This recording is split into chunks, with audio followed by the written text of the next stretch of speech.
అంబేద్కర్ గురించి అర్థం చేసుకోవడం ఎట్లా అని, అంబేద్కర్ని ఏ విధంగా అర్థం చేసుకోవాలి, అందరికీ అంబేద్కర్ ఎట్లా అర్థం కావాలి, అంబేద్కర్ కొద్ది మందికి పరిమితం కాకుండా అంబేద్కర్ని అందరి గుండెల్లో గుడి కట్టడం ఎట్లా,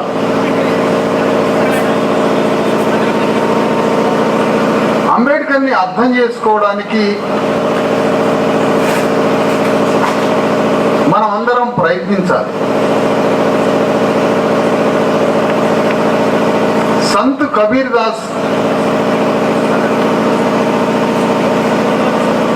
కాలంలో వర్ణ వ్యవస్థని కుల వ్యవస్థని సృష్టించింది దేవుడే అని, కులాలని సృష్టించింది వర్ణ వ్యవస్థని సృష్టించింది కూడా దేవుడు మతం అని చెప్పుకుంటున్న రోజుల్లో ఒకవేళ కులాన్నే సృష్టిస్తే, మతాన్ని వర్ణాన్ని మానవ భేదాలనే సృష్టిస్తే దేవుడు, ఆ దేవుడు నాకు లేడు, మానవత్వం ఉన్నవాడే నా దేవుడు, మనిషే నా దేవుడు, సమానత్వ భావనే నా దైవం అని దేవుణ్ణి వ్యతిరేకించడానికే నా ధైర్యం చేసి ప్రజల్లో ఉన్నటువంటి కులమత భేదాలని దాటి సమానత్వం కోసం గ్రామ గ్రామం తిరిగి ప్రతి మనిషి గుండెల్లో సమానత్వ భావాన్ని బోధించిన కబీర్ దాస్ యొక్క బోధనలను విని, కబీర్ దాస్ యొక్క జ్ఞానాన్ని విని, కబీర్ దాస్ యొక్క తత్వజ్ఞానాన్ని విని పెరిగి పెద్దవాడై ప్రపంచంలోనే అత్యంత బలమైన రాజ్యాన్ని నిర్మించి అసమానత్వం మీద కత్తిని ఝుళిపించిన వాడే శివాజీ మహారాజ్.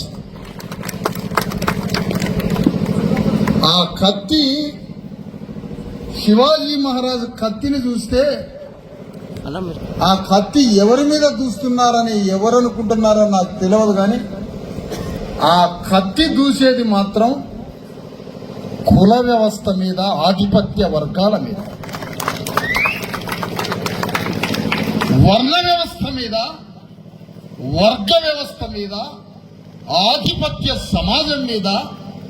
కబీర్ తత్వజ్ఞానంతో పెరిగి పెద్దవాడై కుల వ్యవస్థ మీద ఢీకొని పోరాడి ఒక రాజ్యాన్ని నిర్మాణం చేసి శివాజీ రాజ్యాన్ని ప్రపంచం ముందు నిలబెట్టి అంత సగర్వంగా నిలబెట్టిన శివాజీ రాజ్యానికి రాజ్యాంగం ఏంటో తెలుసా? కబీర్ దాస్ యొక్క సమానత్వ భావనే శివాజీ రాజ్యానికి రాజ్యాంగమై కూర్చుంది. అందుకే శివాజీ రాజ్యంలో నెత్తుర్ని, చెమటని, స్వేదాన్ని చిందించి భూమిని దున్నే శూద్ర కార్మికులకి భూమిని పంచి సమాజంలో శూద్రుని సగర్వంగా నిలబెట్టి, శూద్రుడు కూడా మానవుడే, శూద్రుడు కూడా మనిషే, సాగలివాడు, మంగలివాడు, నాయి బ్రాహ్మణుడు, యాదవులు, విశ్వ బ్రాహ్మణులు, సమస్త అణగారిన పీడిత కులాలు, ముదిరాజులు, గౌళ్ళోళ్ళు, గొల్లోళ్ళు, సమస్త శూద్ర కులాలు ఈ భూమిని దున్ని స్వేదాన్ని చిందించి దేశానికి పంటలు పండించి శ్రమ చేసే శూద్రులు, అశుశూద్రులు, వాళ్ళకి రాజ్యంలో సమాన స్థానాన్ని, సమాన గౌరవాన్ని కల్పించి వాళ్ళని కన్నబిడ్డల్లాగా ప్రేమించింది శివాజీ రాజ్యం. ఈరోజు రాజ్యాంగంలో ఉన్న భావనలని ఆ రోజు శివాజీ రాజ్యంలోనే కనిపించిన స్థాయిలో గొప్పగా పరిపాలించాడు శివాజీ రాజ్యం. ఆ శివాజీ రాజ్యానికి కాన్స్టిట్యూషన్ కబీర్ దాస్ ఫిలాసఫీ.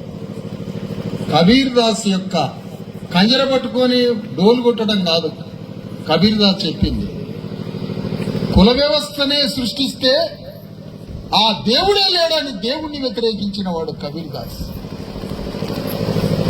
ఎక్కడికో దేవుడి దగ్గరికి పోబాకు, నీలోనే దేవుడున్నాడు, ప్రజల్ని సమానత్వంగా ప్రేమించిన వాడే దేవుడని సగర్వంగా ప్రకటించిన కబీర్ దాస్ బోధనల పెరిగి పెద్దవాడైన శివాజీ యొక్క ఆలోచన స్రవంతిని, శివాజీ యొక్క ఆ కబీర్ దాస్ తో పెరిగిన శివాజీ యొక్క రాజ్యం యొక్క గొప్పతనాన్ని నూరి పోస్తే ఆ శివాజీ రాజ్యం యొక్క గొప్ప ఆలోచనలని విని పెరిగి పెద్దవాడైన వాడే మహాత్మా జ్యోతిరావు ఫూలే. ఆ జ్యోతిరావు ఫూలే శివాజీ యొక్క రాజ్యం యొక్క ఆలోచనలలో పెరిగి పెద్దవాడై, ఆ జ్యోతిరావు ఫూలే భారతదేశంలో మొదటి స్వాతంత్ర పోరాట సంగ్రామం సమయంలో ఈ స్వాతంత్రం వచ్చే రాజ్యంలో, ఈ దేశంలో స్వాతంత్రం వస్తే ఆ స్వాతంత్రంలో నా శూద్రులకి అతిశూద్రులకి వాటా ఎంత అని యుద్ధాన్ని ప్రారంభించిన వాడు జ్యోతిరావు ఫూలే. ఆయనకు అంత జ్ఞానం ఎక్కడి నుంచి వచ్చిందంటే శివాజీ రాజ్యం నుంచి వచ్చింది. సత్యశోధక సమాజ్ అని ఒక సత్యాన్ని బోధించే సమాజాన్ని స్థాపించి, ఆ సత్యశోధక సమాజ్ అనే పాఠశాలలో చదువుకుని పాఠాన్ని నేర్చుకున్న వాడే సాహు మహారాజ్. ఆ సాహు మహారాజే డాక్టర్ అంబేద్కర్ చదివించాడు. చూసిందా?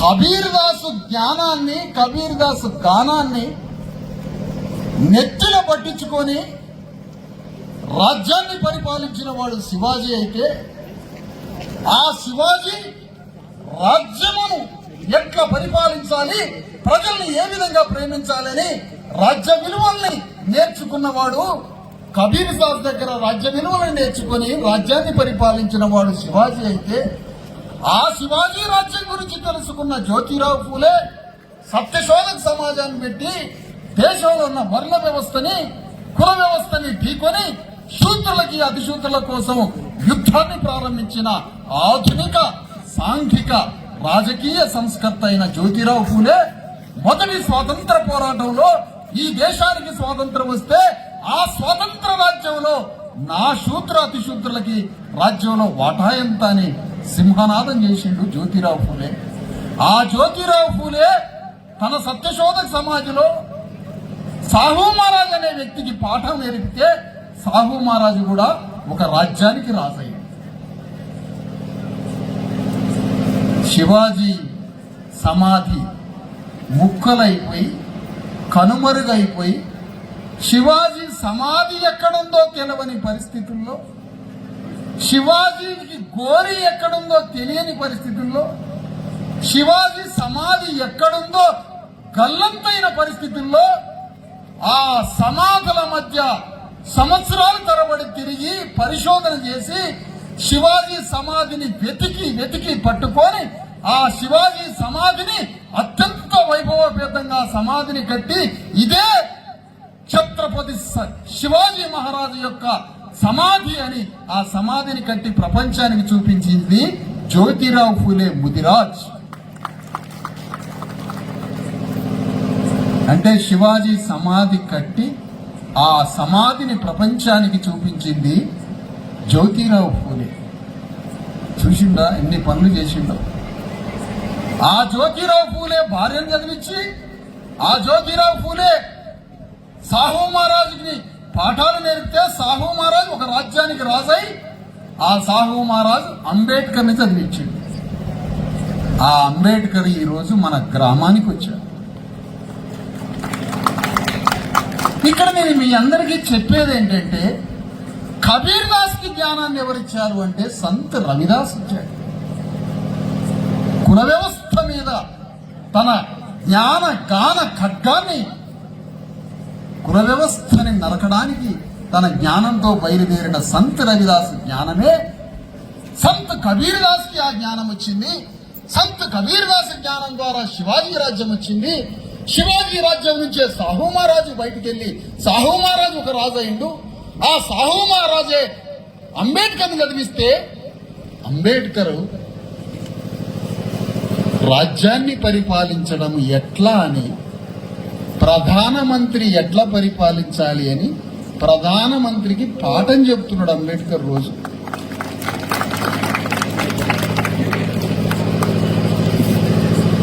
ఆ అంబేద్కర్ యొక్క ఆలోచన ఇక్కడ నేను మీ అందరికీ చెప్పేది ఏంటంటే, ఒక ధర్మం అంటే ఏమిటి అని.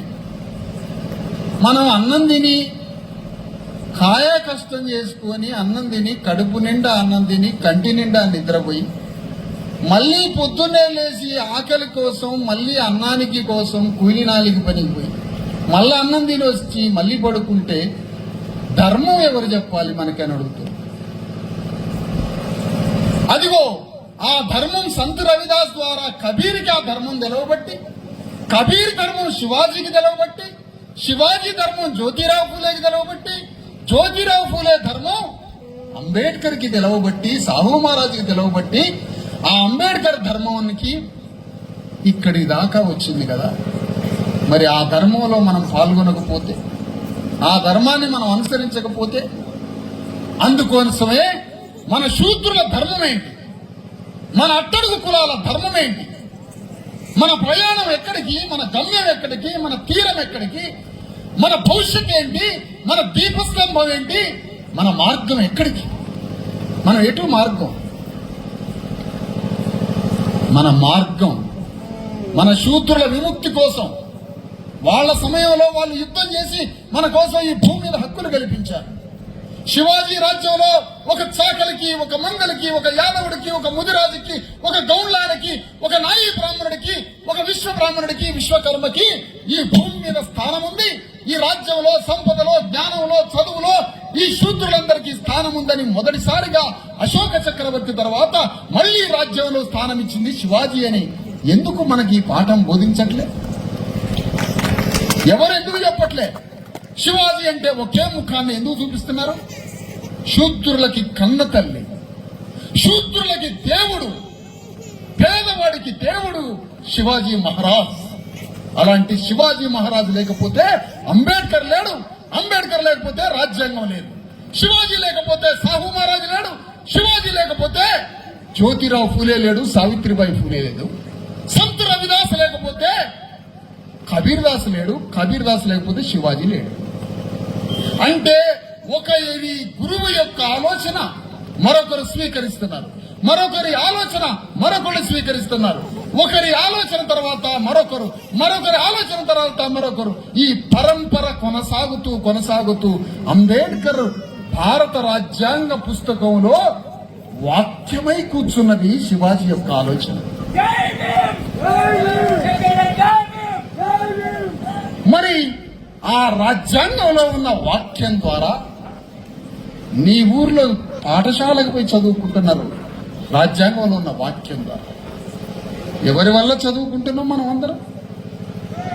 ఎవరి వల్ల ఉద్యోగాలు వచ్చినాయి? గడ్డం ప్రసాద్ స్పీకర్ స్థానంలో కూర్చోడానికి వస్తే రేవంత్ రెడ్డి లేచి నిలబడతాడు. అంబేద్కర్ దయ వల్ల కాదా? అంబేద్కర్ తన రక్త మాంసాలు ధారపోసి, అంబేద్కర్ తన రక్తాన్ని కరిగించి తన శరీరానికి నిప్పు పెట్టుకొని కాలిపోతే గడ్డం ప్రసాద్ స్పీకర్ అయి కూర్చున్నాడు. ఈరోజు మనందరం అంబేద్కర్ రక్తంతో చదువుకున్నాం. మనం అంబేద్కర్ కాలి పూడిదైపోతే మనం ఆ వెలుగులో బతుకుతున్నాం ఈరోజు. మరి అలాంటి ఆలోచన, ఒకరి ఆలోచన ఒకరు స్వీకరించినారు, ఒకరి ఆలోచన ఒకరు స్వీకరించారు. ఆ అంబేద్కర్ యుద్ధం నుంచి ఆ వాక్యాన్ని పట్టుకొని బయలుదేరిన వాడే కాన్షీరామ్. ఆ కాన్షీరామ్ యొక్క వాక్యంతో ఈరోజు తెలంగాణలో ఒక మహోద్యమం జరుగుతున్నది. ఒకరి ఆలోచనని మరొకరు స్వీకరిస్తున్నారే. ఏ ఇద్దరి మధ్య ఆలోచన కట్ అయిపోయినా, డిస్కనెక్ట్ అయిపోయినా, రెండు ఆలోచనల మధ్య, రెండు బండల మధ్య సందులాగా అయిపోతుంది, ఇంకా దారి ఉండదు. కాబట్టి మనం ఈ ధర్మాన్ని మనం స్వీకరించాలి, ఈ వాక్యాన్ని మనం స్వీకరించాలి. కాబట్టి శూద్రుల యొక్క స్థానం ఏంటి ఈ రాజ్యంలోని? శివాజీ యుద్ధం మొదలుపెట్టాడు. అట్టడుగు వర్గాల యొక్క స్థానం ఏంటి ఈ రాజ్యంలోని? కబీర్ దాస్ యొక్క ప్రశ్న ఏంటి? అట్టడుగు కులాలకి ఈ భూమి మీద స్థానం ఏంటి, గౌరవం ఏంటి? దేవుడు ముందు ఒక కులానికి గౌరవం ఉంటే దేవుడు ముందు మరొక కులానికి గౌరవం ఎందుకు లేదు? గుడిలోకి పురోహితుడు అగ్రవర్ణానికి గుడిలోకి స్థానం ఉంటే శూద్రుడికి గుడిలో స్థానం లేనప్పుడు అతను దేవుడు ఎట్లయితాడని ప్రశ్నించి అలాంటి ప్రశ్నల విప్లవంలో నుంచి శివాజీని తయారు చేసిన వాక్య తమ్మే కబీర్ దాస్ వాక్యం కదా. అంటే కబీర్ ప్రశ్నించినా, సంత్ రవిదాస్ ప్రశ్నించినా, డాక్టర్ అంబేద్కర్ ప్రశ్నించినా, శివాజీ ప్రశ్నించినా, జ్యోతిరావు ఫూలే ప్రశ్నించినా ఆ ప్రశ్నలో ఉన్న సారం ఏంటో తెలుసా?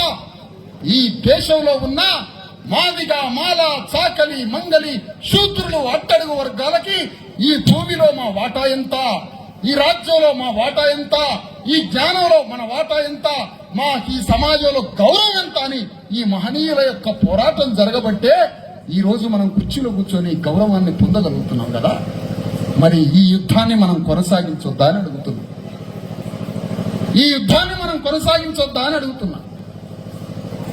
ఎవరు బుద్ధిని ప్రసాదించారు? ఇలా ఒక్కొక్క పార్టీ బీసీల గురించి మాట్లాడుతుంది. ఎవరి వల్ల ఈ బుద్ధి జ్ఞానం వచ్చింది పార్టీలకి? ఈ మహనీయుల వల్ల బుద్ధి జ్ఞానం వచ్చింది. అవును, తప్పులు చేస్తూనే ఉంటారు మనుషులు. మీ తప్పులను సరిదిద్దుకోవడానికి, మీకు ఒక ఆత్మని ప్రసాదించడానికి, మీ హృదయం పరివర్తన చెందడానికి ఇలా రెడ్లందరినీ పక్కన పెట్టి బీసీలకి ఎమ్మెల్సీ అవకాశం ఇచ్చే బుద్ధిని ఎవరు ప్రసాదించారంటే ఆ బుద్ధిని ప్రసాదించిన శివాజీ కత్తి ప్రసాదించింది. ఎందుకంటే ఆ కత్తిలో నాకు రాజ్యాంగం కనపడుతుంది. ఆ కత్తిలో డాక్టర్ అంబేద్కర్ కంటి చూపు కనిపిస్తుంది. ఆ కత్తిలో నాకు ఎక్కడ రాజ్యాంగం వచ్చి ప్రశ్నిస్తుందో అని భయపడి అన్ని పార్టీలు మాట్లాడుతున్నాయి. మరి ఇప్పుడు నేను ఒకటే అడుగుతున్నాను ఇక్కడున్న 100 మంది యువకులకి, అయ్యా ఈ పార్టీలు ఈ రాజ్యాన్ని, ఈ దేశాన్ని, ఈ తెలంగాణని పరిపాలిస్తున్న ఈ అగ్రవర్ణ అగ్రవర్గ ఈ రాజ్యంలో మన వాటా ఎంత, మన బిడ్డల వాటా ఎంత, మన తల్లుల వాటా ఎంత? వేల సంవత్సరాలుగా బట్టలు ఉతికే చాకలి తల్లి, వేల సంవత్సరాలుగా మంగలి పనిచేసే నాయి బ్రాహ్మణుడు, వేల సంవత్సరాలుగా చెప్పులు కుట్టే మాదిగా, వేల సంవత్సరాలుగా ఊరు బయట ఉన్న ఒక మాల, ఊరు బయట ఉండే శ్రామికుడు, ఊర్లో ఉన్న గౌళ్ళాయన, ఊర్లో ఉన్న గొల్లాయన, ఇంతమంది గౌడ, గొల్ల, ముదిరాజు యొక్క వాళ్ళ కులాల వాటా ఎంత అని నువ్వు ప్రశ్నించట్లేదంటే నీ కడుపున పుట్టిన బిడ్డల్ని నువ్వు చంపుకోవడంతో సమానమని చెప్తున్నా. ఇక్కడ నీ తండ్రి రక్తం చిందించబట్టే ఈ ఊరు తయారైంది, ఈ రెడ్ల సామ్రాజ్యం. సదానంద రెడ్డి గారు, మీరు మా మనిషి, మీరు మాతో ఉండాలి. ఎందుకు? ఈ పెద్ద రెడ్లను చూసి చిన్న రెడ్లు ఇమిటేట్ చేస్తుండ్రు. ఆ పెద్ద రెడ్లు ఏడన్నా తగలబడినాయి, నువ్వు వచ్చి మా పేదోళ్లతో కలవు. అట్లా మనం కలిసి పోరాడదాం ఈ సమాజం. అదే పరివర్తన. అది నేనన్న మాట కాదు, రెడ్డి కులంలో పుట్టిన యోగి వేమారెడ్డి గారు చెప్పిన మాట. సమానంగా బతుకుతారు. ఇప్పుడు ఈ ఆధునిక వేమన జయరాజు గారు చెప్పే మాట కూడా అదే. అందుకని అంతో ఇంతో హృదయం ఉండి మానవత్వం ఉన్న, ప్రజల పట్ల కన్నీరు ఆర్తి ఉన్న చిన్న చిన్న రెడ్లు ఈ 90% పేదలతో కలవండి పెద్ద రెడ్ల మీద యుద్ధానికి పోదామని చెప్తున్నా నేను. ఇక తెలంగాణలో రెడ్డి సామ్రాజ్యంలో భూకంపం పుట్టడమే అంబేద్కర్కి ఇచ్చే అసలైన నివాళి అని ప్రకటిస్తున్నాను. ఎంతకాలం మీ రాజ్యం, ఈ వెలమారెడ్డి రాజ్యం ఎంతకాలం అని ప్రశ్నిస్తున్నా. భూమి మొత్తం మీ సొంతమా? రాజ్యం మొత్తం మీ సొంతమా? ఎమ్మెల్యేలు, ఎంపీలు, సమస్త రాజ్యం మీ సంపదని మీ గుప్పిట్లో పెట్టుకుంటే కూలీ నాలి చేసి వేల సంవత్సరాలుగా కష్టం పనిచేసేటువంటి ఒక శ్రామికుడికి రాజ్యంలో వాటా అడగొద్దా మేము? ఈ సంపదలో వాటా అడగొద్దా మేము? మేము ఎట్లా బతకాలి అని అడుగుతున్నా నేను. ఈ దేశాన్ని, ఈ భారతదేశంలో ఎవరైనా తప్పు చేస్తే, ప్రధానమంత్రి మోడీ తప్పు చేసినా, రాహుల్ గాంధీ తప్పు చేసినా, ఇంకొక నాయకుడు తప్పు చేసినా, కేసీఆర్ తప్పు చేసినా, రేవంత్ రెడ్డి తప్పు చేసినా కాలర్ బట్టి గుంజుకొని ఈడ్చుకొచ్చి కోర్టు వన్లో కూర్చోబెట్టేది భారత రాజ్యాంగం కదా. మరి ఆ ప్రధాన న్యాయమూర్తులు ఈ దేశంలో ఉండే కోర్టులలో ఉండే న్యాయమూర్తులలో చాకలి వ్యక్తి ప్రధాన న్యాయమూర్తులు ఉన్నారా? ఒక మంగళైన న్యాయమూర్తిగా ఉన్నాడా? ఒక చాకలైన న్యాయమూర్తిగా ఉన్నాడా? ఒక మాదిగైన న్యాయమూర్తిగా ఉన్నాడా? ఈ దేశంలో ఉన్న జ్యుడిషియరీ సిస్టమ్, మొత్తం జ్యుడిషియరీ సిస్టమ్ ఒక కులం చేతిలో ఉంటుందా? మీరు రోడ్ల ఊళ్ళో ఎక్కడన్నా గొల్లైన సాకలైన మంగళైన పిలిచి పంచాయతీ చెప్పానండి, న్యాయం ఎటుందో అటు చెప్తుడే. అది మా హృదయమే. అలాంటి మాలాంటి అట్టడుగు కులాలు ఈ దేశానికి న్యాయం చెప్పడానికి న్యాయమూర్తులలో మా కులం వాళ్ళు ఎందుకు లేరు అని ప్రశ్నిస్తుంది అంబేద్కర్ సిద్ధాంతం. ప్రధాన న్యాయమూర్తులలో అట్టడుగు కులాలు లేరు. ఉన్నాయి 600 జిల్లాలకి ఈ దేశ పరిపాలనలకి దాదాపుగా 10,000 ఐఏఎస్ కలెక్టర్లు ఉన్నారు. కలెక్టర్ స్థాయి హోదాలో 10,000 మంది ఐఏఎస్లు, ఒక 20,000 మంది ఐపీఎస్లు ఉంటే ఐపీఎస్లలో ఐఏఎస్లలో సాకలోళ్ళు మంగళోళ్ళు ఎంతమంది? ఐఏఎస్లు ఐపీఎస్లలో గౌండ్లోళ్ళు గొల్లోళ్ళు ముదిరాజులు విశ్వబ్రాహ్మణులు వడ్డరోళ్ళు ఎంతమంది? ఒక్క లెక్క ఉన్నదా మీ దగ్గర? అంటే ఐఏఎస్లు ఐపీఎస్లు మాలమాదిగోళ్ళు కావద్దు, బీసీలు కావద్దు, న్యాయమూర్తులలో అణగారిన కులాలు ఉండొద్దు. మరి ఎవరు ఉండాలి? ఐఏఎస్లు ఐపీఎస్లు న్యాయమూర్తులు రాజ్యాన్ని రాజులు ఒక కులం 2 కులాల చేతిలో ఉంటే, అందుకనే మీకు బుద్ధి నేర్పడానికి కబీర్ దాస్ భూకంపం సృష్టించి వచ్చిండు బయటికి. ఇవాళ మళ్ళా ఆ ప్రశ్నకి కొనసాగింపు కావాలి కదా. బోధిని నిద్రపోతే కుదరదు కదా. చికెన్ బువ్వ బగార బువ్వ ఆడకూరలు తినడంతో బతుకంతా పోతుంది కదా. మరి ఈ వాక్యాన్ని కొనసాగించేది ఎవరు అంటున్నా? కబీర్ లేకపోతే అంబేద్కర్ లేడే. మరి అంబేద్కర్ వాక్యాన్ని పట్టుకొని నువ్వు యుద్ధం చేస్తే ఈ రాజ్యంలో నీ వాటా నీకు వస్తుంది. నువ్వు మాట్లాడకపోతే నీ వాటా నీకు రాదు. కాబట్టి ఈ యుద్ధాన్ని కొనసాగించాలి. ఇది ఏమి యుద్ధం? ఇది ఏమి యుద్ధం అంటే ఇది పార్టీలు కాదు, సమానత్వం కోసం యుద్ధం. ఒక్కడి దగ్గరే భూమి మొత్తం ఉండకూడదు, ఒక్కడి దగ్గరే రాజ్యం ఉండకూడదు, ఒక్కడి దగ్గరే సంపద ఉండకూడదు, ఒక్కడి దగ్గరే చదువు విజ్ఞానం ఉండకూడదు, ఒక్కడి కులంలోనే ఒకే కులం చేతిలో న్యాయమూర్తులు ఉండకూడదు. న్యాయం చెప్పే దాంట్లో ఒకే కులం ఉంటుందా ఎక్కడన్నా? అదే అన్యాయం. న్యాయం చెప్పడానికి ఒకే కులమట, ముఖ్యమంత్రులు కావడానికి ఒకే కులమట, ప్రధానమంత్రులు కావడానికి ఒకే కులమట, భూమి మొత్తం ఉండడానికి ఒకటి చేతిలో ఒకే కులమట. ఇది తప్పు కదా అని ప్రశ్నిస్తుంది శివాజీ. కత్తి ప్రశ్నిస్తుంది తప్పు అని. మరి ఎవరు పోరాటం చేయాలి? ఎట్లా పోరాటం చేయాలి? సమాజంలో అనేక ప్రశ్నల వల్ల అనేక పార్టీల నాయకత్వం మారుతుంది. సిపిఎం పార్టీకి ఒక మాదిగాయన 70 ఏళ్ల తర్వాత ఆ పార్టీకి రాష్ట్ర కార్యదర్శి అయిండు. ఆ జాన్ వెస్లీని మనం అందరం అభినందించాలి. అంత ప్రతి స్థాయి ఉంది. అట్లా ఒక్కొక్క పార్టీలో మార్పులు వస్తున్నాయి. ఎందుకు వస్తున్నాయి ఈ మార్పులు? ఇవాళ ఎమ్మెల్సీలు అసెంబ్లీలో చట్టాలను తయారు చేయడానికి శాసన మండలిని ఒకటి పెట్టిర్రయ్యా. చట్టాలు తయారు, ఆ చట్టమే నీ బతుకును మార్చేది, నీ తలరాత మార్చేది ఎవరు అంటే ఆ శాసనసభలో అధ్యక్ష అని బెంచ్లు కొడతారు కదా, ఆడ కూర్చుంటే నువ్వు ఎట్లా బతకాలని ఆడ కూర్చొని చట్టం రాయచ్చు. అదే మన తలరాత. విధాన సభ అంటే విధిరాత రాశోడని అర్థం.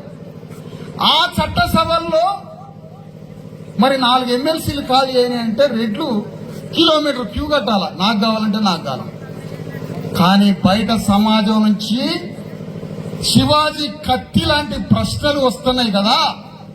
శివాజీ ఖడ్గం, రాజ్యాంగ ఖడ్గం, జ్యోతిరావు ఫూలే ఖడ్గం, సామాజిక న్యాయ ఖడ్గం, సమానత్వ ఖడ్గం, ఒక భూకంపం, ఒక సామాజిక విప్లవ భూకంపం వస్తుందని భయపడి కాంగ్రెస్ పార్టీ టీఆర్ఎస్ పార్టీ మొత్తం మన సోదరులకి ఇచ్చింది ఎమ్మెల్సీ. చూసిరా ప్రశ్న? ఈ ఉద్యమం చేయబట్టి గడ్డం ప్రసాద్ స్థానంలో ఓ రెడ్డి కూర్చోవాలి వాస్తవానికి. కానీ ఒక దళితుడిని తీసుకొచ్చి కూర్చోబెట్టారు. ఎందుకు? శివాజీ కత్తి బయలుదేరింది కాబట్టి, అంబేద్కర్ కత్తి బయలుదేరింది కాబట్టి. అమ్మా ఈ దొంగతనం చేయదురా, నువ్వు తలుపులు వేసుకోకుండా గాఢ నిద్రపోయి గురక పెడితే దొంగ వచ్చి దొంగతనం చేసిపోతాడు నీ కొంపల పడి. నువ్వు లైట్లు వేసి గొడ్డలు తీసుకొని నిద్రపోకుండా బయట తిరుగు, దొంగోడు నీ ఇంటికి రాడు, నీ ఊళ్ళోకే రాడు. గొడ్డలు పెట్టుకొని తిరిగితే గానీ ఈ దొంగలు మారలు అని అర్థమవుతుంది. ఇప్పుడు ఏం గొడ్డలు పెట్టుకుంటావు? బొడ్లే నిజంగా గొడ్డలు పెట్టుకుంటావా? ఓటనే గొడ్డలి బొడ్లే పెట్టుకొని తిరుగు.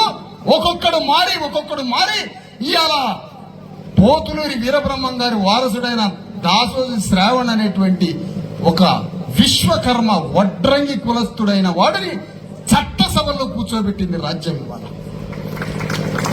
వెలమాయన కూర్చోవాలంట. అసలు యాక్చువల్గా మనలాంటి వాళ్ళు అడగకపోతే వెలమాయన పోయి కూర్చుంటాడు అందులో.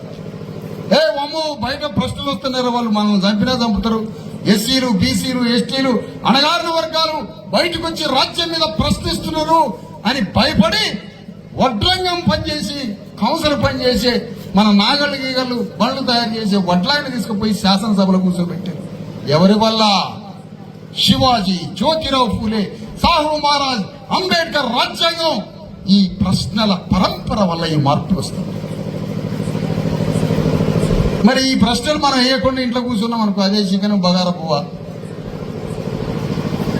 అప్పుడు చికెన్కి అంత బగారా పువ్వ పడితే చాలా అనుకుంటారు. ఇక మనం కోటర్లకి మనం ఓట్లు అమ్ముకోవడం, 2500 ఓట్లు అమ్ముకోవడం ఎప్పుడైతే మనం బంద్ చేస్తామో మన రాజ్యం అప్పుడే వస్తుంది. హైదరాబాద్ లో తుర్కోళ్ళంతా ఓట్లు అమ్ముకోవటంలే, అందుకనే హైదరాబాద్ లో వాళ్ళ తుర్క రాజ్యం వచ్చింది. వాళ్ళు ఓట్లు అమ్ముకోరు. 10,000 ఇచ్చిన తుర్కాన ఓటు అమ్ముకోడు.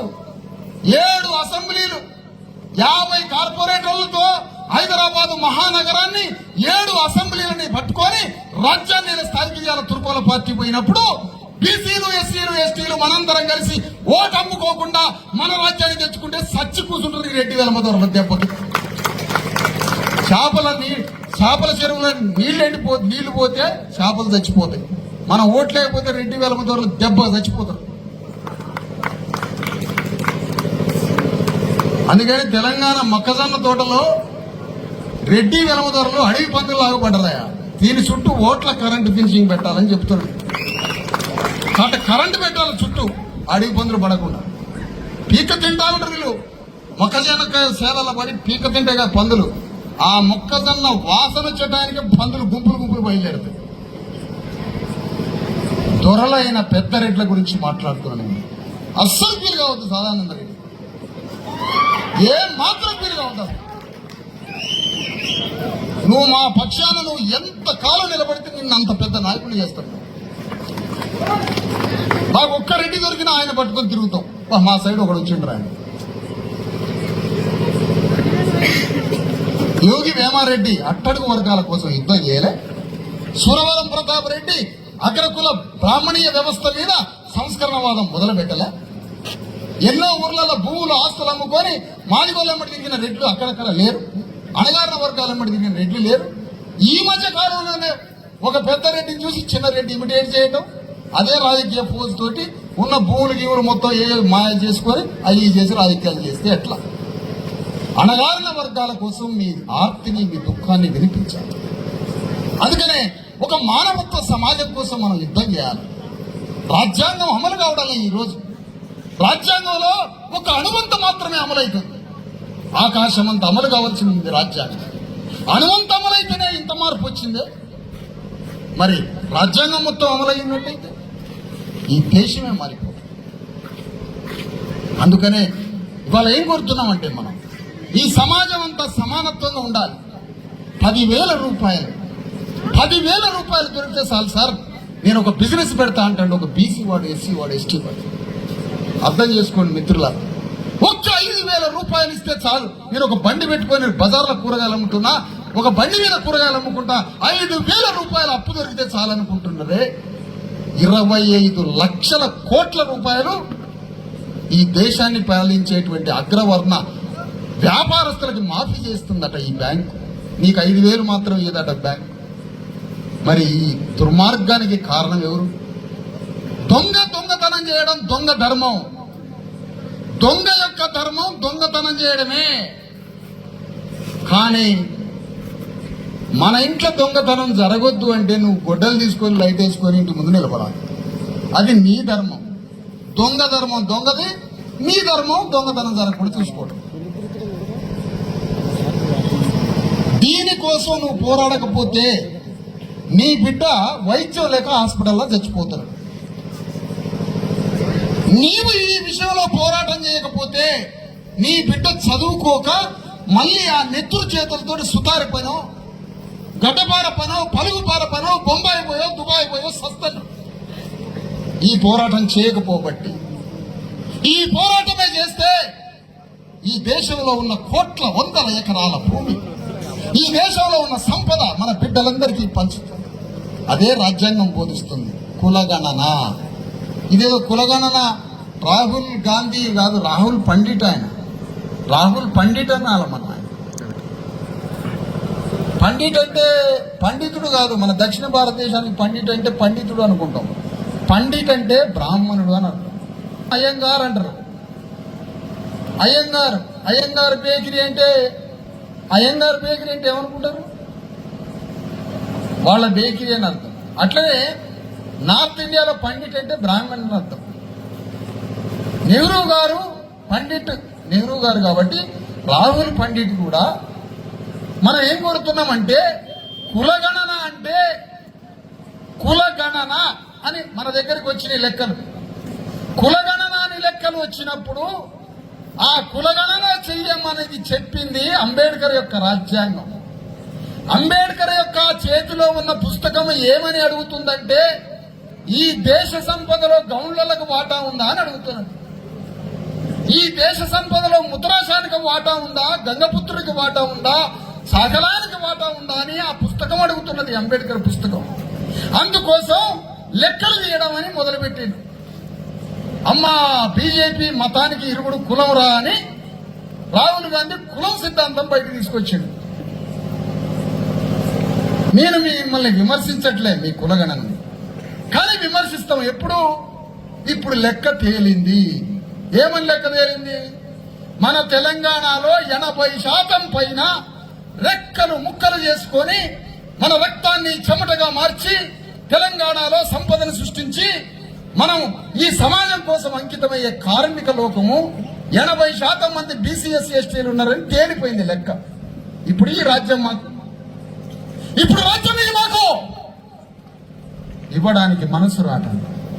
5% రెడ్లున్నారట, 5% రెడ్డిలు ఉన్నారని కులగణన తేలినప్పుడు 80% బీసీఎస్సీ ఎస్టీలు ఉన్నారన్నప్పుడు రేవంత్ రెడ్డి తన ముఖ్యమంత్రి పీఠాన్ని ఖాళీ చేసి మా గొప్ప చెప్పు రాజ్యం ఎట్లుంటుందో మేము చెప్తాం, చూపిస్తాం. కానీ ఇప్పుడు నువ్వు 80% మంది బీసీఎస్సీ ఎస్టీలు ఉన్నా, 5% మంది రెడ్లు ఉన్నా నీ పీఠం మాత్రం మా గొప్ప చెప్పువాట. మరి నీ కులగణం దేనికా? దేనికే అంటున్నా. ఇక్కడ బీసీఎస్సీ ఎస్టీలు కాంగ్రెస్లో ఉన్న వాళ్ళు పొడుచుకొని నా మీదకి రాబాకండి. మాలాంటి వాడు గట్టిగా అడిగితేనే మీకు ఏమైనా మర్యాద దొరికింది ఆ పార్టీలో. అందుకే మాకు మంచి ఇల్లు కించిల్లు ఉన్నాయని ఇవ్వాలి, మాకు కాఫీ చాయలు ఇవ్వాలి. నేను కూడా నాలాంటి వాడు కూడా అడగకపోతే మిమ్మల్ని డేకటి వాళ్ళు ఆ పార్టీలో. నవీన్ కూడా పొడుచుకొని రావద్దు. నవీన్ గౌరవం రావాలంటే నాలాంటి వాడు ఉండాలి బయట, లేకపోతే ఎట్లా? అందుకని నేనేమంటున్నానంటే కులగణన సిద్ధాంతం క్లియర్ అయింది, లెక్క తేలింది. లెక్క తేలినాక ఇప్పుడు ఈ పంచాయతీ ఎవరు చెప్పాలి? లెక్క తేలింది. ఇప్పుడు ఎక్కడైనా ఊళ్ళలో పంచాయతీలు చూడండి, చదువు రాదు వాళ్ళకి, కానీ పంచాయతీ ఎట్లా చెప్తారు? గొడ్డలు పెట్టి నరికినట్టు ఉంటుంది ఆ పంచాయతీ. అది మనం మాత్రమే చెప్తాం, సుధరుడే చెప్తారు కరెక్ట్గా. సబ్బండ కులాలే పంచాయతీ కరెక్ట్ చెప్తాయి. ఆ వచ్చే కొందూరు దగ్గర ఏదో ఒక మండలం ఉంది, కొందూరు కాడ దేశం అంతా మాదిగోళ్ళు పంచాయతీ చెప్పడానికి మాదిగోళ్ళని తీసుకొని పోతారట పంచాయతీ చెప్పించుకోండి. రెడ్లు కూడా ఇప్పుడు పంచాయతీ మిగిలింది తెలంగాణలో. పంచాయతీ ఈ కులగణన నీ మెడకే చుడతాంలే కానీ ఈ కులగణన అనే అణుబాంబుని ఈ పాలక వర్గాల మెడకే చుడదాం మనం. ఇప్పుడు లెక్కలు చేయలే. ఏం తేలి 80% మంది బీసీ ఎస్సీ ఎస్టీలకి భూములు లేవని తేలింది. 80% మంది బీసీ ఎస్సీ ఎస్టీలలో ఐఏఎస్లు కలెక్టర్లు ఐపీఎస్లు లేరని తేలింది. 80% మంది బీసీ ఎస్సీ ఎస్టీలలో న్యాయమూర్తులు లేరని తేలింది. 80% మంది బీసీ ఎస్సీ ఎస్టీలకు భూమి లేదు, న్యాయమూర్తులు లేరు, కోర్టులు లేవు, డాక్టర్లు లేరు, మన జీవితాల్లో గొప్ప మార్పులు ఏమీ లేవు. మరి ఎక్కడ దాక్కున్నదట ఈ ఆస్తి, భూమి, రాజ్యం, సంపద? ఆ 5% రెట్లు 1% వెలమల దగ్గర ఉందట మొత్తం. మరి ఇప్పుడు పంచాయతీ అమ్మా, ఈ పంచాయతీ ఎట్లా చేస్తా నేను? ఉత్తగా లెక్క పెడతాం మేము, ఉత్తగానే ముత్తరాజోళ్ళు ఎంతమంది ఉన్నారు లెక్క పెడతాం అంతే. ఆ లెక్క పెడితే చాలు వాళ్ళకి సంతోషం అట, లెక్క పెడితే చాలు వాళ్ళకి సంతోషం. మరి జ్యోతిరావు ఫూలే ఉత్త లెక్క పెట్టలే. జ్యోతిరావు ఇప్పుడు అంబేద్కర్ అంటే దళితుడు అన్నప్పుడు మరి జ్యోతిరావు ఫూలే ఎవరు? జ్యోతిరావు ఫూల్ ముదిరాజ్. జ్యోతిరావు ఫూలే ముదిరాజు బిడ్డ, పండగ సాయన్న ముదిరాజ్, జ్యోతిరావు ఫూలే ముదిరాజ్. సర్దార్ సర్వాయి పాపన్న గౌడ్ రాజ్యం కోసం పోరాడాడు. మనం ఏం చేస్తున్నాం ఇలా గౌన్లలో గొల్లలో? మొన్న సాకలి ఐలమ్మ ఆమె పేరుని మార్కెట్లో బ్రహ్మాండంగా వాడుకున్నారు. కానీ సాకలి ఐలమ్మ కొడుకు మనవడు చచ్చిపోయాడు మొన్న. అన్ని ఉద్యమాలకి దిక్కైన సాకలి ఐలమ్మ వారసుడు మనవడు చచ్చిపోతే దిక్కులేని సాగు చచ్చిపోయాడు. హాస్పిటల్కి వచ్చినోడు లేడు, శవం కాడికి వచ్చినోడు లేడు. ఇదేనా కులగణన మీకు నేర్పింది? ఇదేనా అంటనా మీకు నేర్పింది కులగణన? సాగలేలమ్మ రెడ్డి కాలేదేనా? సాగలేలమ్మ దొరసాని కాలేదేనా? ఎవరు రాండి? ఆయన మనవడు చనిపోతే ఒక్క మనిషి వచ్చి పలకరించిన లేడు.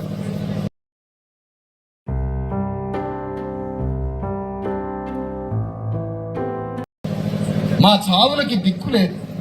ఊళ్ళో మా వాడు చచ్చిపోతుంటే ఎవడాడు చచ్చింది అని అడుగుతారు తప్ప, ఈ మధ్య రాజకీయాలు మొదలయ్యాక మా దాంట్లో ఎవడైనా పీరికెళ్తే ఓ బియ్యం బస్తాను 2000 ఎందుకు పంపుతారో తెలుసా? మీ ఓట్ల రాజకీయం కోసం పంపుతారు. మా చావుల మీద మీకు దయ, జాలి, కరుణ ఉంటుందా? మా మరణం పట్ల మీకు కన్నీరు ఉంటుందా? కానీ దొరగారు చస్తే మేము 3 రోజులు ఏడవాలి మళ్ళా. అందుకనే ఈ వేదిక మీద నుంచి అంబేద్కర్ అంటే ఎవరు, అంబేద్కర్ అంటే ఎక్కడి వాడు, అంబేద్కర్ లోనే శివాజీ ఉన్నాడు, అంబేద్కర్ లోనే జ్యోతిరావు ఫూలే ఉన్నాడు, అంబేద్కర్ లోనే కబీర్ దాస్ ఉన్నాడు, అంబేద్కర్ లోనే సంత్ రవిదాస్ ఉన్నాడు, అంబేద్కర్ లోనే సామ్రాట్ అశోక చక్రవర్తి ఉన్నాడు, అంబేద్కర్ లోనే గౌతమ బుద్ధుడు ఉన్నాడు. అతనే అంబేద్కర్. ఇంతమంది యొక్క ఆలోచన కలబోత, ఇంతమంది యొక్క ఆలోచన ధార, ఇంతమంది యొక్క ధర్మం నిలువెత్తు రూపమే డాక్టర్ అంబేద్కర్. అంబేద్కర్ అడుగుతున్నది ఈ సంపదలో నా అట్టడుగు వర్గాల యొక్క వాటా ఎంత అని అడగడం నేరమా తప్ప? చెప్పండి. అందుకనే కలెక్టర్లల్లా నా అణగారిన వర్గాల్ని ఎందుకు పెట్టట్లేదు? కేంద్ర ప్రభుత్వ రిజర్వేషన్స్ లో మండల్ అంటే ఎవరు? మండల్ అంటే ఒక యాదవుడు. ఆ యాదవుడు దేశమంతా తిరిగి తిండి తిప్పలు లేకుండా భారతదేశమంతా తిరిగి గొల్లోళ్ళకి ఈ రాజ్యంలో ఎక్కడన్నా వాటా ఉందని రాసుకున్నాడయ్యా. ముదిరాజులకు ఎక్కడన్నా వాటా ఉందని పుస్తకంలో రాసుకున్నాడు. చాకలోళ్ళకి ఎంత వాటా ఉందో పుస్తకంలో రాసుకున్నాడు. దేశమంతా దేశ తిమ్మరిలాగా తిరిగిన మండల్ కమిషన్ ఒక రిపోర్ట్ ఇచ్చి ఎస్సీ ఎస్టీలకు కూడా భారత రాజ్యాంగంలో ఎట్లయితే రిజర్వేషన్లు ఉన్నాయో మండల్ కమిషన్ ద్వారా కూడా రాజ్యాంగంలో రిజర్వేషన్స్ ఉండాలని ఆ మండల్ అనే యాదవుడు ఒక రిపోర్ట్ ఇచ్చిండు, లార్డ్ మెకాలే లాగా. కానీ మండల్ కమిషన్ ని అమలు చేయలే. ఎక్కడెక్కడ అమలు చేయలే?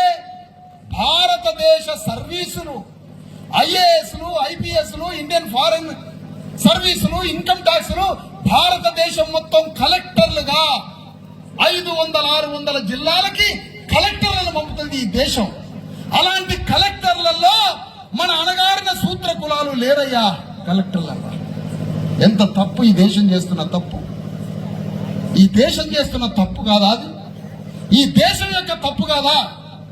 ఈ దేశంలో న్యాయమూర్తులు కోర్టులో న్యాయాన్ని చెప్పే జడ్జిలు న్యాయమూర్తులలో చాకలోళ్ళు, మంగళోళ్ళు, గొల్లోళ్ళు, గౌళ్ళోళ్ళు, ముదిరాజులు, వడ్డిరోళ్ళు, ఎరకలోళ్ళు ఉండరట. ఒక్క కులమే కూర్చోవాలంట న్యాయమూర్తులలో. అందుకనే అడుగుతున్నది భారత రాజ్యాంగం, మండల్ కమిషన్ అడుగుతున్నది.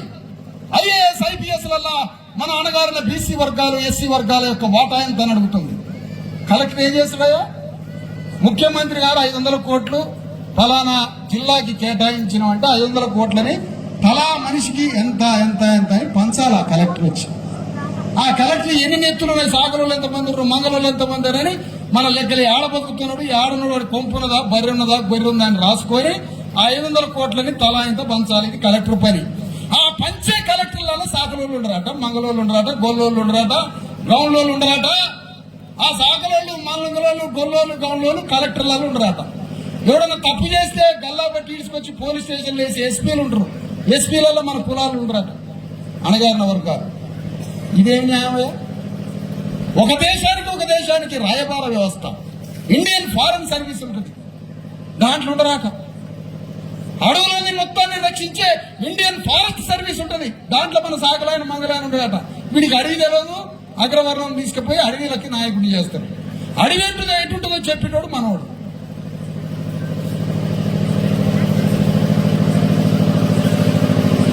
మరి కలెక్టర్లలో మా వాళ్ళు ఉండరు, ఎస్పీలలో మా వాళ్ళు ఉండరు, పెద్ద పెద్ద సెంట్రల్ యూనివర్సిటీలలో ప్రొఫెసర్లలో ఉండరు. మరి ఎవరు అడగాలి అంటున్నా. ఇదంతా నీకు ఓట్లేసి రాజ్యాన్ని ఒప్పచెప్తే నీకు దవాఖాన లేదు, నువ్వు చావాలా, నువ్వు చావని చుట్టాలంతా రావాలా, కోళ్ళు ఆటలు కోసుకోవాలి, మేకలు కోసుకోవాలి, అప్పు చేసుకోవాలా, మళ్ళీ ఇంకొక దినానికి పోవాలి మనం. అందుకనే మనం ఓట్లేసి రాజ్యాన్ని వాళ్ళకు ఒప్పచెప్పి మనం పూల చికెన్ మకన్లు తిని కోటర్ సీసాలు తాగి అర్ధాకలితో తిండి లేకపోతే తిండి లేకుండా బతుకుతున్నాం, కూలినాలు పనిచేసుకొని బతుకుతున్నాం, రక్తం చెమట రక్త మాంసాలు కరగదీసి ఈ దేశ సంపదను తయారు చేసి రోజు సుతారాటాల కాడ ఈ దేశంలో భవనాలను కడుతున్నాం, రాళ్లు కొట్టే కాడ మనం ఉంటున్నాం, రోడ్లు వేసే కాడ మనం ఉంటున్నాం, రాజ్యాన్ని వేలే కాడ మనం లేవు. అందుకనే ఈ ప్రశ్నల పరంపర మొత్తాన్ని మనం అడిగి తీరాల్సిందే. ఇది అడగకపోతే మాట్లాడకపోతే ఈ రాజ్యం మన చేతికి రాదు. కాబట్టి ఈ రాజ్యాన్ని మనం పరిపాలించాలి, ఈ దేశాన్ని మనం పరిపాలించాలి. అప్పుడే నీ బిడ్డలకి దవాఖాన వస్తుంది, అప్పుడే మనం 100-120 ఏళ్ళు ఆరోగ్యంగా బతుకుతాం, మనకి చదువులు వస్తాయి, మనకి భూమి వస్తుంది. అందుకని మన రాజ్యం స్థాపించబడాలి. అందుకోసం ఈ సందర్భంగా మీ అందరికీ తెలియజేసేది, ఈ ప్రాంతాన్ని పరిపాలిస్తున్న గడ్డం ప్రసాద్ గారు అంబేద్కర్ దయ వల్ల స్పీకర్ అయింది కాబట్టి ఈ అణగారిన వర్గాల కళ్ళల్లో ఒక్క కంటి చుక్క రాకుండా నువ్వు పరిపాలించాలని కోరుతున్నావు.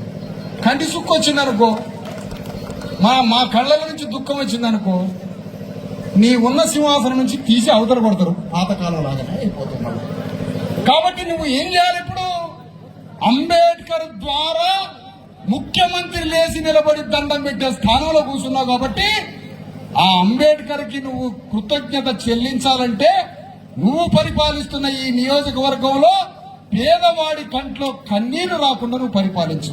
అట్లయితే నువ్వు ఉంటావు, లేకపోతే పోతావు. నువ్వు కాదు, ఇంకో ఎమ్మెల్యే కూడా పోతావు. అందుకోసం అంబేద్కర్ కి రాజ్యాంగానికి కృతజ్ఞత చెల్లించాలంటే ఈ మొత్తం వాక్య పరంపరకి మనం కొనసాగింపు కావాలి. అదే అంబేద్కర్ ఉద్యమానికి ఇచ్చే నివాళి, కొనసాగింపు. ఇది మీ అందరికీ అర్థం కావాలనుకో.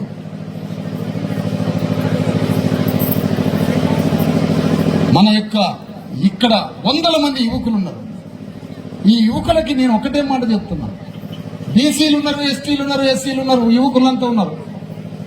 నేను అనేక మీటింగ్లో చెప్పిన, రాజకీయ కోరికలు ఉన్నవాడే నా మీటింగ్కి రండి. ఈ సభకి రావాలంటే రాజకీయ కోరిక ఉన్నదా? ఉంటుందా? రాజకీయం రాజకీయం రాజకీయం రాజనీతి. భారత రాజ్యాంగం చెబుతున్నది, అంబేద్కర్ చెబుతున్నది రాజనీతి. రాజ్యాన్ని ఏలే వృత్తిని స్వీకరించు. అందుకోసమే మిమ్మల్ని చదివించానంటాడు అంబేద్కర్. రాజ్యాన్ని పరిపాలించే వృత్తి స్వీకరించు. నువ్వు 100 మంది రెడ్లను తీసుకొచ్చి ఒక కాడబెట్టు, రెడ్లందరినీ అడుగు, నీకు రాజకీయం అంటే ఇంట్రెస్ట్ ఉందా అంటే నాకు లేదంటారా రెడ్లు? ఒక్క రెడ్డిని చూపిస్తావా నాకు రాజకీయాలంటే పడదని? అందరికీ రాజకీయం కావాలి.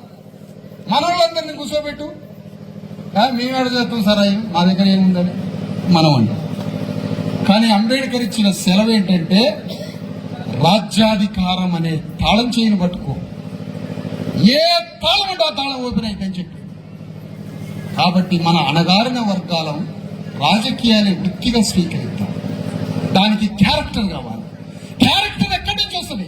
ప్రిన్సిపల్స్ నుంచి వస్తుంది. నువ్వు నమ్ముకున్న సిద్ధాంతం పట్ల లోకమంతా నీ మీద 1,00,000 కత్తులతో దాడి చేసినా అరవద్దు, బెదరొద్దు, చెదరొద్దు, కదలొద్దు. లోకమంతా నీ మీద దాడి చేసిన నువ్వు నమ్ముకున్న సిద్ధాంతం పట్ల అంతే నిలబడి యుద్ధం చేయి. నీ క్యారెక్టర్ ఫామ్ అయ్యి నాయకుడు అవుతావు, చరిత్రలో నిలబడతావు. ఆ క్యారెక్టర్ తోటి నాయకుడు ఇంకా. అదే నేను బీసీ ఎస్టీ యువకులకి, అణగారిన పీడిత వర్గాల రాజకీయ నాయకులు కావాలనే మిత్రులందరికీ చెప్పేది అదే. నువ్వు ఏ సిద్ధాంతం మీద నువ్వు తర్వాత సంగతి. అదే ప్రిన్సిపల్స్, అదే రాజుకు కావాల్సిన లక్షణం. అజరామరంగా రాజు భూమి మీద బతకాలంటే పేదల పట్ల, అణగారిన వర్గాల పట్ల ఆలోచనతో బతకాలి. అలాంటి బుద్ధుడు నుంచి జంబూ ద్వీపం అనే ఈ దేశంలో సమానత్వ భావన ఒకప్పుడు ఉన్నది. ఆ సమానత్వ భావాన్ని కొనసాగింపు యొక్క అధిశాసన రూపమే, రాజనీతి రూపమే డాక్టర్ అంబేద్కర్ యొక్క మహాస్వరూపం. అంబేద్కర్ సిద్ధాంతం విశ్వజనీనమైనది, సార్వజనీనమైనది, సార్వకాలికమైనది. అంటే భూమి ఉన్నంత కాలం అంబేద్కర్ సిద్ధాంతం విశ్వజనీనమైనది. ప్రపంచంలో, విశ్వంలో ఉన్న జనులందరికీ సంబంధించింది అంబేద్కర్ సిద్ధాంతం. అద్భుతమైన పాట రాశాడు జయరాజ్ గారు, ప్రజాక్షణం. ఎంత అద్భుతమైన పాట! జగత్ జననేత అంబేద్కర్. జగత్తు అంటే జగము అంటే ప్రపంచం.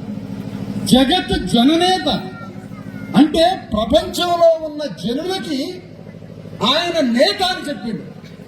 కానీ అదే పాటలో ఒక దగ్గర భారత్కు మార్క్స్ అంబేద్కర్ అన్నాడు. అంటే అంబేద్కర్ ని భారతదేశానికి పరిమితం చేసింది. అంబేద్కర్ విశ్వం మొత్తానికి నాయకుడు. తన పాటలోనే మొదటి వాక్యంలో ఉన్నది. దానికి కాంట్రడిక్షన్ లో మళ్ళా భారత్ కు మార్క్స్ అనేసరికి అద్భుతమైన పోలికే. కానీ అంబేద్కర్ భారత్ కే పరిమితం అయ్యాడు. అంబేద్కర్ విశ్వం మొత్తానికి నాయకుడు. తన అన్న మాట మొదటి మాట ఫైనల్ అని చెప్తున్నాను. First sentence. ప్రపంచానికి అంబేద్కర్ నాయకుడు. ఎందుకు? సమానత్వం ఇది ప్రపంచం మొత్తానికి వర్తిస్తుంది. స్వేచ్ఛ ఇది ప్రపంచానికి మొత్తానికి వర్తిస్తుంది. మనిషికి మనిషికి మధ్య ప్రేమ, ఫ్రాటర్నిటీ, సోదర భావం ఇది ప్రపంచం మొత్తానికి వర్తిస్తుంది. ఈ 3 సూత్రాలతో ప్రపంచాన్ని కట్టొచ్చు, ఒక నూతన ప్రపంచాన్ని తయారు చేయొచ్చు, ఒక కొత్త లోకాన్ని నిర్మించవచ్చు. అంబేద్కర్ అంటే ఒక నూతన ప్రపంచం, విశ్వం మొత్తం కట్టొచ్చు. కాబట్టి జగత్ జననేత అంబేద్కర్. ఈ వాక్యమే ఫైనల్. జయరాజు గారు రాసిన మాట. అంబేద్కర్ వాదం విశ్వజనీనమైనది, సార్వకాలికమైనది. ఆయన్ని కులంగా చూస్తే అతన్ని బాగు చేయడానికి ముల్లోకాల 3.5 కోట్ల మంది దేవతలు వచ్చినా అతన్ని బాగు చేయలేరు. అంబేద్కర్ని కులంగా చూస్తే ఒక బీసీ ఆయన అంబేద్కర్కి దండ వేయాలంటే దండ వేయలేకపోతున్నాడు. ఒక ఊర్లో చూసిన కొల్లాపూర్, అంబేద్కర్ని దండ వేయలేను సార్. వెంటనే అతని మీద మనం కోప్పడద్దు. అంబేద్కర్ గురించి 5-6 గంటలు చెప్పినాక కళ్ళమ్మ నుంచి నీళ్లు కార్చుకుంటూ పోయి అర్ధరాత్రి మళ్ళీ దండేసింది అంబేద్కర్. చెప్పాలి. టీచింగ్. బోధించడం ద్వారా ట్రాన్స్ఫార్మ్ అవుతుంది. మనిషి ట్రాన్స్ఫార్మ్ అవుతా ఉంది. అందరం సమానంగా అనుభవించాలి ఈ ప్రపంచాన్ని. మనం ఒక్కళ్ళు బతకడానికి రాలే ఈ భూమి మీదకి. ఈ పంచభూతాలు ఒకటి సొత్తు కాదు, ఇది అందరి సొత్తు. ఈ ప్రపంచం అందరం సమానంగా బతికి సమాన గౌరవాన్ని పొంది అందరం సుఖ సంతోషాలతో బతికి ఒక మంచి మానవత్వ సమాజాన్ని తయారు చేసి పోవాలి. అందుకోసం వచ్చిన ఈ భూమి మీదకి. అందుకోసం అంబేద్కర్ అంటే మొత్తం మహనీయుల యొక్క పరంపరే అంబేద్కర్. ఆ అంబేద్కర్ సిద్ధాంతాన్ని కొనసాగించడం అంటే దైవ కార్యంతో సమానం. అందుకని మనమంతా అంబేద్కర్ మార్గంలో నడిచి ఆయనకి నివాళిచ్చి మన పేదలము, బడుగులము, బలహీన వర్గాలము, పేదలము, పీడితులము, మధ్యతరగతి వర్గాలము, అగ్రకులాల్లో ఉన్న ప్రజాస్వామ్యవాదులు, పేదలు, అణగారిన వర్గాలు అందరం ఈ భూమి మీద సమానంగా బ్రతకడానికి అంబేద్కర్ దేవుణ్ణి అనుసరించాలని కోరుతూ